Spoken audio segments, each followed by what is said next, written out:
Good morning, everybody. Happy Tuesday. Sorry I'm late. I had it scheduled for around 10:30, but my son had to come home from school because of his stomach. So I had to get him situated, and things has just been hectic around here and still hectic. Hectic. I can't say that word. Hey, Mike, NC Beauty. Good morning. How are y'all? By the way, I'm on the porch, broadcasting live from the holler on the porch. It's nice out here today. I'm actually sitting out here in short sleeves. Hold on just a minute, guys. I thought I saw, never mind. I thought I saw a vehicle coming up the driveway and I was going to have to mute, but it went on. Good morning. There's a bad stomach bug going around, I heard. Well, he's got the irritable bowel syndrome, IBS, and it causes him a lot of problems. He stays sick with it. I told him, we're going to have to go to a specialist, son. He's like, I'm not going. I'm like, yeah, you are, because I'm very worried about him, guys. He could end up with bowel cancer, one of those colostomy, however you say it, bags, because let me tell you about his IBS. He gets so constipated that his bowels leaks around the side. He has no control. You know what I mean. So it gets really, really bad. I'm very worried about him. Anyways, my mom brought him home from school a little while ago, and he's in there in the bed asleep. Like, oh wow, he should go to a specialist. We've been seeing the doctor about this since he was 2 years old, guys. He's had problems since he was about 2 years old with his bowels. I know it gets frustrating for him. I feel for him. I used to have issues too. Yeah.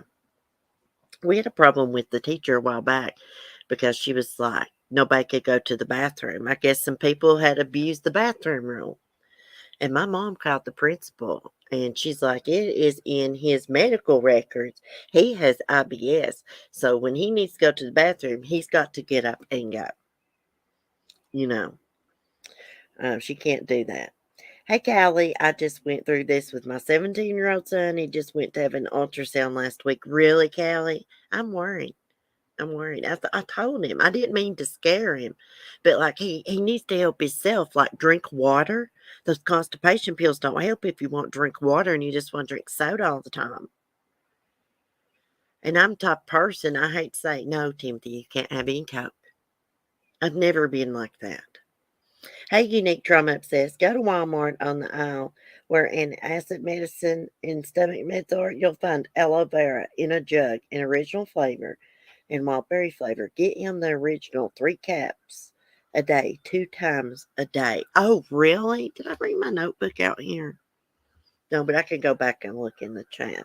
Aloe vera. Seems like I saw something about aloe vera the other day, an aloe vera supplement or something. I'll try it. Now, they used to give him Miralax. You know what I'm talking about? Like the powdered kind you put in a drink.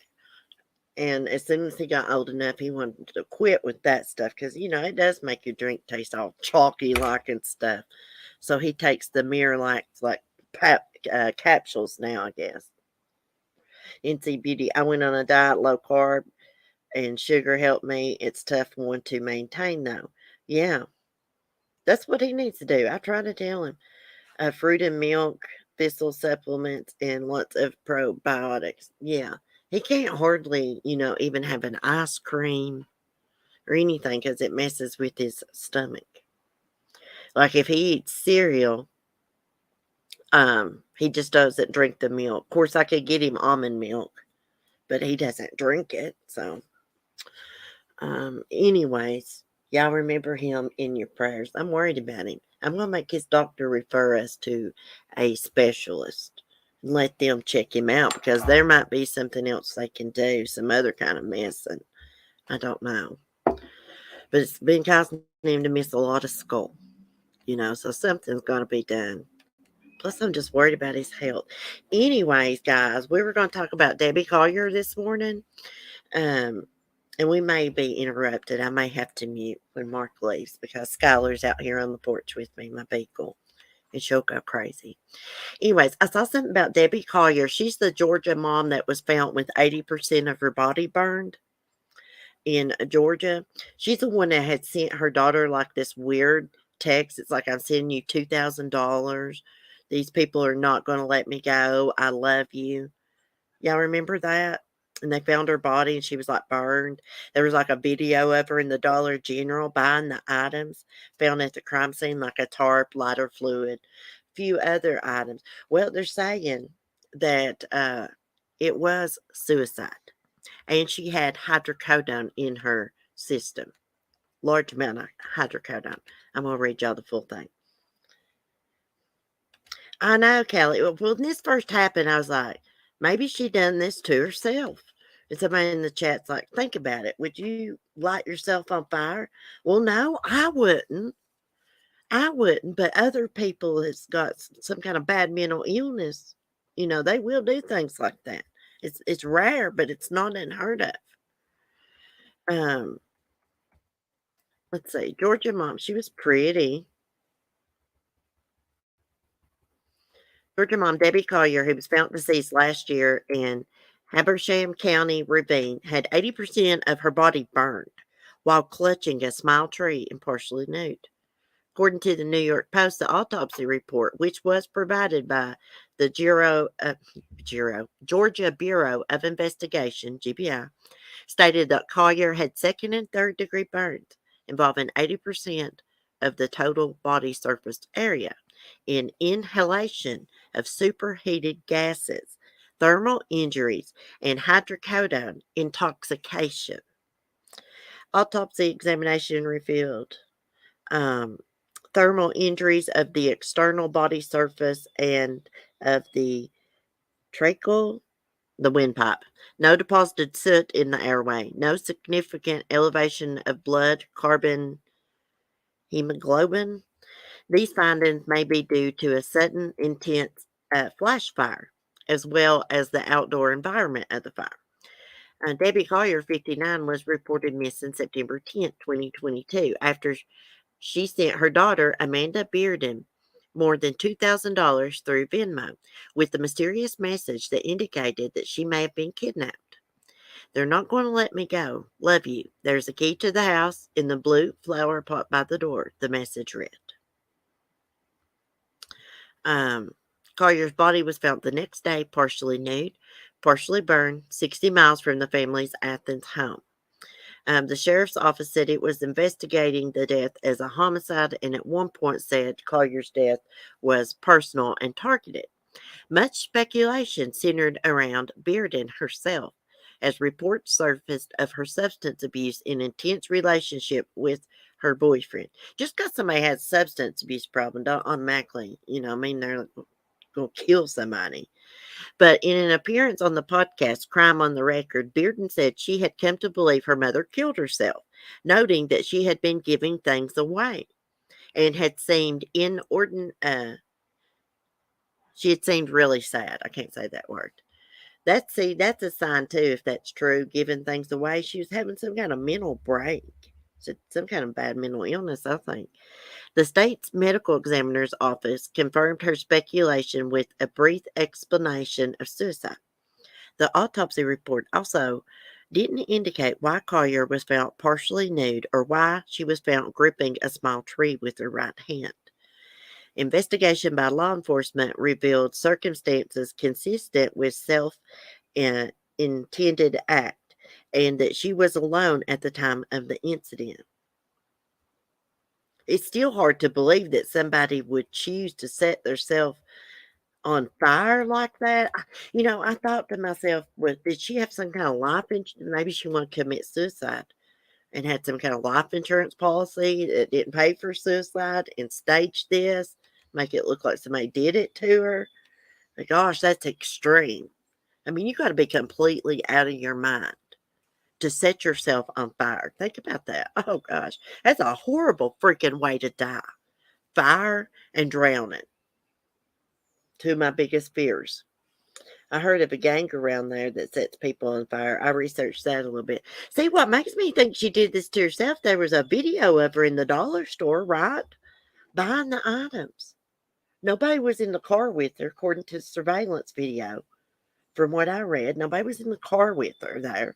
So, unless they was hunkered down or something, that is the worst way to die.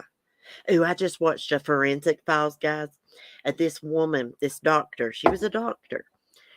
Her husband decided to leave her. Well, to get back at them, she set her house on fire. They was separated. He was living somewhere else. And only like one of their kids got out. She done it to punish him. She burned her kids up alive in the house to get back at him. That was the worst way she could hurt him because he loved his kids. Bad husband, but loved his kids. And she was a doctor. I can't remember her name, but she wasn't a very attractive woman at all. Not that looks matter. I'm just trying to remember. I mean, she wasn't attractive. She had short hair, glasses,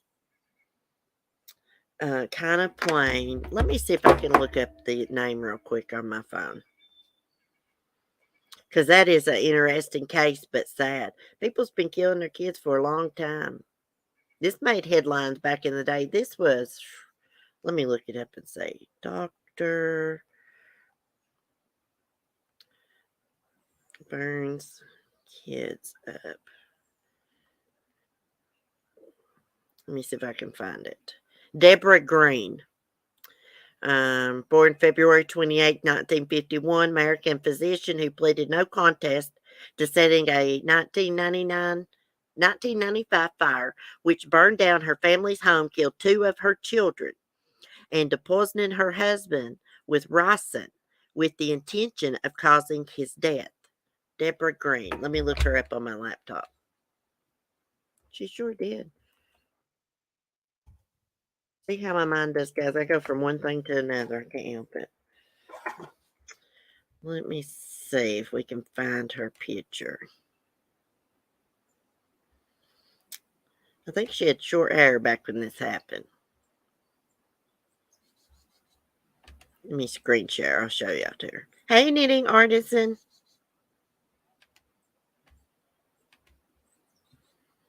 Let's see.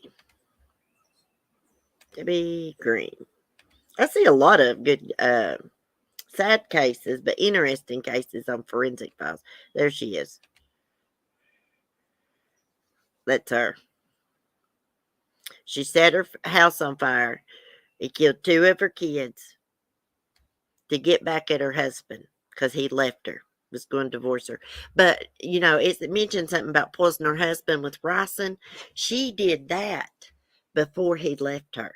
He had no idea she was poisoning him with ricin. This is her back in the day when it happened. What did it say back in like 1995? I love Forensic Files, guys. I watch it every night. Fall asleep. I also like to watch Deadly Women. It's very interesting.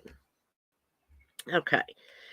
I seen something about Alex Murdoch this morning. What was it I saw? Something about a girl in a bikini. Oh, the night of the murders, guys. He researched restaurants to eat at and opened up a group messenger after finding his wife and son murdered. Paul's brain out of his head. Gruesome sight. After finding that, he researched for a restaurant and opened up a group message and something about a woman in a bikini. I'm gonna read it. A lot of y'all probably know this. You've been watching the trial, but maybe some people haven't been watching it like me. So I'm gonna read it. Dorothy Dow was another older woman burned to death by gang members in Georgia. Oh my goodness. Mike, I could never watch that before bed. Mike, I used to have a bad habit of watching Giles every night to fall asleep. I have always watched horror movies ever since I was a little kid. I've always liked scary movies, so it doesn't bother me. Okay. It says disgraced South Carolina attorney Alex Murdaugh searched online for popular South Carolina restaurant shortly after his wife and son were found shot to death at their hunting property. 2021 special agent with the South Carolina Law Enforcement Division said SLED Special Agent Peter uh, Rudovsky or something took the stand Friday to testify about Alex's movements the day of the murders. He specializes in analyzing phone data.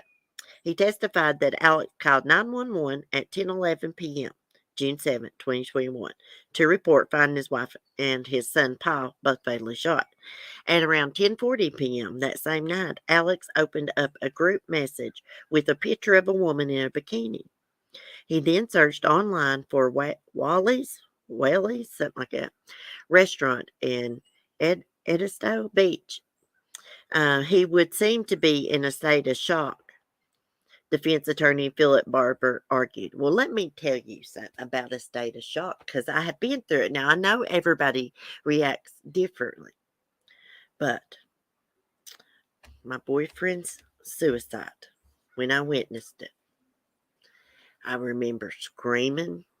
I remember the neighbor, I didn't know at the time, like jerking me out of the house because I was like barely standing with, the screen door open, glass door open, right? One of my feet was still on the porch and one was, getting ready to go through the door, you know what I'm saying? But anyways, that's about all I remember besides screaming. I remember somehow being inside the next door neighbor's house and them telling me I need to call my mom, but I couldn't, guys. I was so freaking traumatized I couldn't. I mean, I was like a crazy person. I think I went into shock bad. So I just don't know how Alex was so cool, calm after finding Paul's head blowed off, basically, and his wife gunned down, pulverized with bullets all over. You know, I just don't understand. Yes, he was crying, but he didn't seem like he was somebody that was truly in shock, I guess, for me. He was too calm. And the way he's calling Paul's best friend on the phone and all this, his defense lawyer tries to argue, oh, that's normal, to call the person's best friend, blah, blah, blah. It's not normal, his reaction, in my opinion. Even though I know some people react differently, but this is his child, guys. And we know what state Paul was in. I don't want to keep saying it. You know what state he was in. How could he be that calm?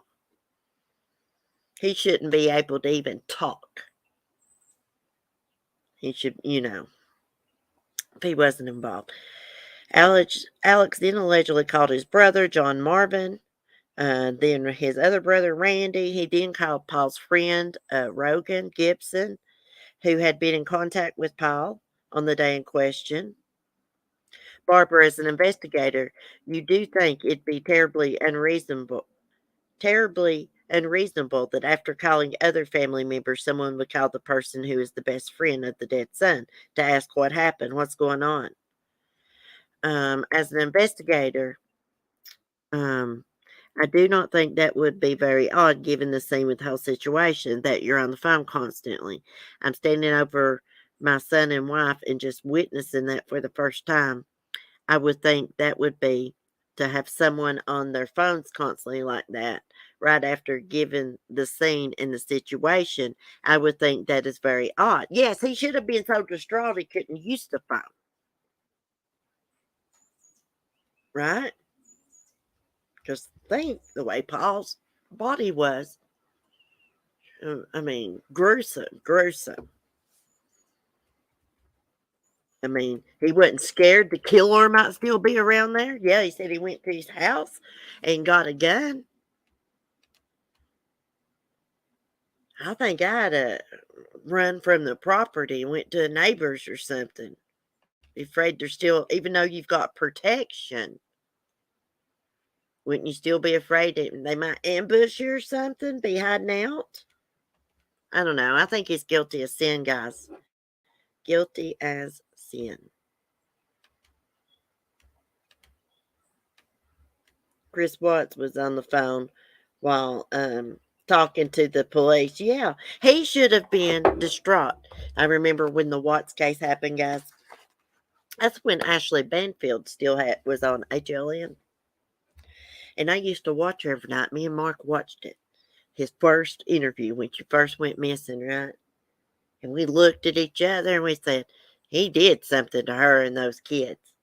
And that's how I ended up on YouTube, because they took that show off. People, they was canceling it anyways, the network. One reason was because she showed some wedding photos or something, I heard, of Shanann. But anyways, they took her show off, and I was like, how am I going to learn about this Watts case? So I got on YouTube, because I had a YouTube channel for my hermit cribs at the time. But I found my way to YouTube. I'm glad I did, because I made a lot of good friends. But anyways, yes, he acted guilty as hell from the beginning. Even the damn neighbors knew he was acting suspicious. Chris Watts is not a good liar. Not a good liar. That house sold, guys. Now, if I was going to buy that house, which I wouldn't buy that house, it'd have to be really, really cheap. But I would get somebody, I'm just saying, if I did, go in and cleanse that house. The spiritual cleansing. Get all the negative stuff out. You know what I think about when I think about that case? Of course, awful, the girls and Shanann and baby Nico. But the poor little doggy locked up down there while Chris is up there killing his beloved owner. Poor little dog. Chris Watts had a perfect life, and he ruined it for himself over cheating. Yeah, well, they tried to portray like they had the perfect life online, on Facebook and stuff like that. They really didn't, because Chris was a wuss, and he couldn't be honest about his feelings. He's too afraid to come out and say anything to Shanann. He let her run the show as his own fault, but he was a complete wuss. I mean, somebody had to take lead and be responsible. So that's what Shanann did, because Chris wasn't going to do it. So I'm not downing her, for anything. I'm just saying. He was a wuss, couldn't express his feelings or anything. He is a coward. I wonder what happened to his little mistress. North Korea, as we used to call her, Nicole Kessinger. Some make a God case for him being a psychopath. He can pretend like he's a Christian all he wants. He got jailhouse religion, prison religion. What else has he got to do? Oh, God forgive him. Oh, whoop-de-doo. We all supposed to forgive him too? Their family? Shanann's family? Mother and father and brother? No. No. It don't make him a good person. I just don't believe it. I just think it's, I don't know, just something he's doing so people will forgive him. Anybody is capable of murdering their two little kids is just, that does that is freaking evil. Chris Watts is evil. He's void of emotion. Reason he's so sad now, he claims, and regrets and all that's because he's sitting in a jail cell for the rest of his life. It's my opinion. He's a piece of crap. I don't feel a bit sorry for him. These people that sympathize with him are pieces of crap. They're warped. Warped. I read she changed her name, still talks with him in jail, if it's true. Yeah. She'd be dumb if she talks to him still. They might go back and reinvestigate her. They say she wasn't involved. Let me see something, guys. Let me go look for some more true crime. His a Chris Watts article was trending this morning because I clicked on it and I was like, oh, that's an old article. It was talking about when he strangled her. He said her eyes filled up with blood. That was trending this morning. Um, let's see. Florida will seek death penalty for bodybuilder accused of killing ex-wife and burning her body. We're going to read that. Here's something interesting. Attorney wants accused murderer's unborn child released from jail because the child's innocent.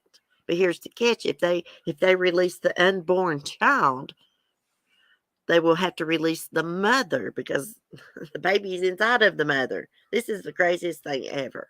We'll look at that in a minute. I've missed doing my true crime in the morning. Talking about some of these weirdos. Oh my gosh, wait till you see this guy. He's scary looking. Why do these people think they can get away with murder? I don't know. They must not watch any true crime shows. Oh, Mike, you're so sweet. I just love you to death, Mike. You're a good friend. Missed y'all. Okay, look at this dude. Can you imagine him getting a hold of you? So he murdered her and burned her body. She's pretty. She don't hardly have any makeup on. Look how pretty she is. What was pretty. Florida prosecutors have filed their intention to seek the death penalty for a bodybuilder ex-Marine charged with murdering his ex-wife, burning and hiding her body on his 5-acre property. Of course, it's got to be some kind of freaking name I can't pronounce. Is it Ian Bonnot or something? Charged with premeditated murder, destruction of physical evidence, use of a two-way communication device to facilitate a felony, cremating a body 48 hours after death, failure to report a death, cremating a body, desecration of a body. Ian, it might be pronounced Ian. I'm not sure. He's pleaded not guilty, and his attorney, Robert P. Harris, said that it was disappointing that the state was seeking the death penalty since his client is a war hero. We don't care if he's a war hero after burning his girl's body like this. We appreciate everybody that serves our country. But just because he's a war hero, it don't matter in this case. You know, no disrespect to any veterans or anybody serving. I'm just saying this weirdo. You know. He's a former United States Marine, a war hero who sacrificed his body and his peace of mind for his country. I get that. We appreciate people that do that, but we can't, take it easy on him because of that. He murdered a girl and cremated her body, desecrated her body. It is disheartening that the government he fought to protect and preserve is going after him with the ultimate punishment, Harris wrote in a statement. Well, he went after his victim with the ultimate punishment, didn't he? We maintain Ian's innocence and will vigorously defend him in a court of law. He was arrested September 2022 after Katie Ballnatch, I don't know how you say their names, 39, dropped her children off at a friend's home while she went to Ian's home to pick up belongings. She didn't return. A Hendry County deputy saw her car in Ian's driveway with her purse inside. He left when he couldn't contact anyone inside the home. Returned 45 minutes later to find the missing woman's car parked on the street.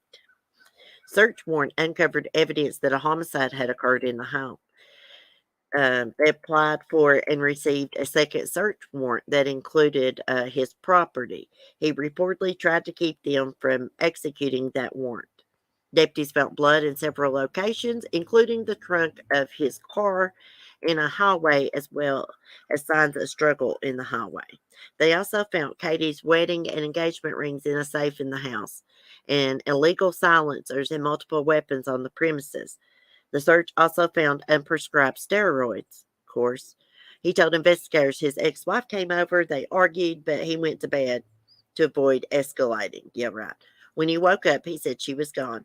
He had no explanation about why her car was still in the driveway and told them they did not have a body. And Katie probably wasn't even missing. Later that day, however, deputies found a fragment of a human bone and an intact tooth in a burn pile, along with a 50-gallon drum that reeked of decaying flesh. Inside, they found another partial human bone. The medical examiner determined the remains belonged to Katie and arrested her ex husband on Monday. He's being held without bond. The Daily News said that Ian had been accused but never prosecuted several times in the past for domestic violence against Katie.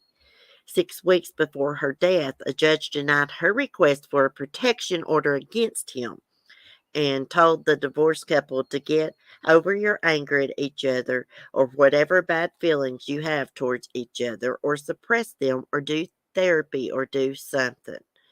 Ian is currently in federal custody awaiting a trial on the firearms charge. She was denied a protection order and he murdered her and burnt her body.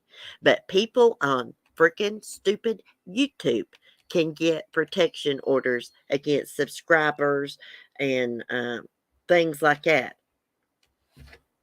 Isn't that crazy? Hey, Cheryl T. Hey, CC in chat. I didn't get my notification. Well, that's all right. It's probably Ian. Okay. Baldnick. Thank you, knitting artisan. So, I appreciate anybody that serves this country, but he deserves the death penalty. He didn't show Katie any mercy when he murdered her and burnt her body. And he did it because there was evidence there. He's on one of them steroid rages. Long time ago, guys, I watched this true story on Lifetime, and this woman, I believe it was Jacqueline Smith, I think that's her name, played in the movie, but she married this man. I believe he might have been a cop, but he started lifting weights and doing steroids, and it made him crazy, abusive, trying to kill her, and that was based on a true story. Can't take it easy on him because of that. We appreciate everybody that serves the country. I want to keep saying that because I don't want anybody to get offended.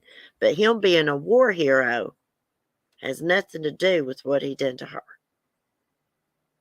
We can't take that into consideration. I don't think. In CC's court, I do not take that into consideration. I need a gavel. Bless her heart. Just imagine. She should have never go to an abusive person's house by yourself. We had an incident here where a woman went to pick up some of her clothes. These people we knew.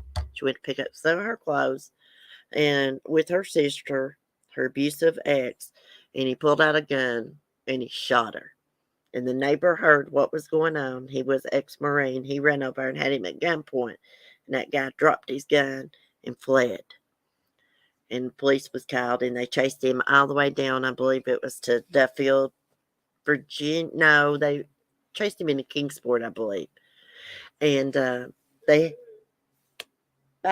be safe. They had a standoff and he killed himself in his truck. Hold on just a second, guys. Yes, Mike, order in the court. Order in the court, Skylar. Mark's leaving and she's going to start her crap. So hold on a minute.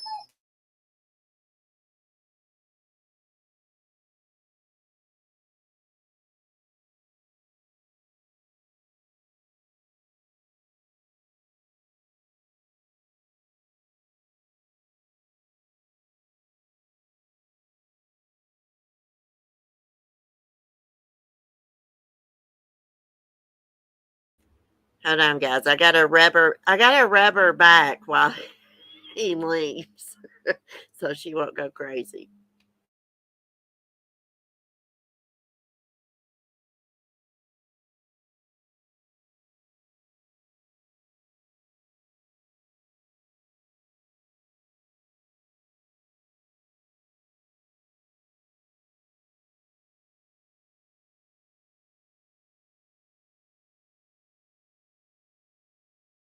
Okay, guys, sorry about that. She will start barking when he leaves if I don't stand over there and rub her back or something. Anyways, I think that's enough true crime. Let's just talk a second. The police should have escorted her and he should have had her things ready and outside. Exactly. Yeah. Roid rage is very serious. People don't understand. Hey, it's very serious. Let me see if I can find that movie with Jacqueline Smith in it. That is a good movie based on actual events. I believe it's Jacqueline Smith. Let me put Lifetime. I hear the crows. Hmm. I can't. Is it called Before He Wakes? No, that's not it. That's not the one. But it's a good movie, anyways. She marries this guy. I believe he may be a cop. He starts lifting weights, getting on steroids, and he becomes abusive. She can't get no help because he's got ties. She finally has to escape from him. I watched it a long time ago. It's really good. Hey, Mike, I need to get on that Temu app and see if they got any gavels. Let me look. See if they got any cheap gavels, which they had some nice ones on Amazon. Um, we need a prop. I just love that picture of you next to your Christmas tree. It's so beautiful. Oh, thank you. Thank you. I'm not one that takes a lot of pictures. Every now and then I do. Let me see if I can find a gavel. Gavel for judge. Oh, they got one right here. $8.99. Wooden auction hammer. Judge's hammer. We may have to get that so we can do order in the court. Oh, here's another one. This one is a larger one. They don't have many. I just see two. And it's showing a bunch of necklaces. Ladies scratching at the door. We got to get one. I know everybody, just about everybody, is playing this dumb music every time somebody super chats. Don't y'all find that annoying? Maybe we just need a gavel. If you get it, you'll have to make it your new profile picture. If you have, I will. That'll be awesome. I need a judge's robe. This is the court of CC. Mm-mm-mm. Y'all have any plans today? I'm telling you, spring is in the air. Knitting artisan, that's a good idea. Yeah, I'll have to do that. You might have me looking at TV for everything. I have got 20 things in my cart awaiting your review.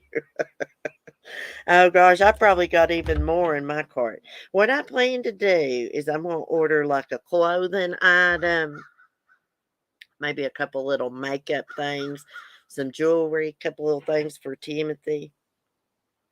And we'll do a review and see how it is before we go full blown crazy shopping. They have some good reviews, like on some of their concealer palettes with all the different, you know, colors of concealer. I've never used green concealer. Some people use that, but anyway, good reviews, very cheap. It's raining here, probably just clean around. Oh, really? It's beautiful here today. Thank goodness. I love rain and thunderstorms even better. I love rain and thunderstorms, but Skylar hates them. So I've got to get her some more common treats. I'm just working day, but I love my job, so I don't mind. Oh, that's awesome. I need to find me a job from home. Bad. It's going to be getting a new home and stuff. Not home, but mobile home. You know what I mean? Um, this spring, more than likely. So I need to find me an online job, but I don't know where to look. I need somebody to help me. We're supposed to get a thunderstorm tomorrow. I told Mark, I was like, we've got to get Skylar some common treats because the wind was blowing hard the other night. And she was in there sitting at the top of the bed, but her face was pointed towards the wall. She was so scared. Mark was trying to comfort her and all that, but she gets so pitiful. She breathes heavy, slobbers, she has panic attacks. Usually in the spring, I keep some common treats around, but here's the thing, you got to give it to her before it happens because if it starts thundering or something, she goes into full blown panic mode and she won't take a treat or anything. That's how you know she's panicked out because she's a food addict. Hey, Colleen, how are you doing? I'm ready for spring, y'all. I'm not ready for summer because I get tired of it being hot, but I'm ready for, good warm mornings and things. Does your Chloe do that, hibiscus? It doesn't bother the cats a bit. Cleo, she don't care about nothing. Zoe, she's a little bit skittish. She hates a vacuum cleaner, but Cleo, she's not afraid of anything besides my new vacuum cleaner. There were some kind of hemp treats, Cheryl T. I can't remember the name of them, but I think we got them. I want to say at what is the name of that pet place? It's not Pet Smart. Oh, crap, I can't remember. It's a weird name. If I can find the bottle, I'll let you know, Cheryl T. It came in like a big bottle. Maybe I'll look on Temu and see if they have any common treats. I know it gets too hot in the summer. I like to lay out and stuff, but then I'll lay out most of the summer, just about every day. And then by August, I'm burnt out on it. So I'm going to order me a couple new bathing suits, though, from this Temu. Let's see. Let's see if they fit. I'll try to find it. If I still have that, sometimes I keep empty containers like that, so I'll know what to get next time because I'll forget names and stuff. Where I have ADHD, PTSD, I forget a lot. Simple things, like that. Even with my litter, I will keep the empty bag until I go buy another bag. I'll forget. Um, well, I don't have a pool, Colleen, but I just got my kiddie pool, but I enjoy it. Anyways, guys, I'm going to get off here. I'll see y'all in the morning sometime in the morning. I may be late, but I'm going to get off here because Ladybug's wanting out here. She keeps scratching at the door, and she doesn't need to come out here because she'll be barking. And down below me at the office, there's people in and out. So me and Skylar's going to go in and check on her and go check on my kid. He's asleep. He came straight home from school and went to sleep. He feels pretty bad, so I'm going to go make him drink a bottle of water. Anyways, I will see y'all in the morning. Have a great day. Be safe, be kind, and peace.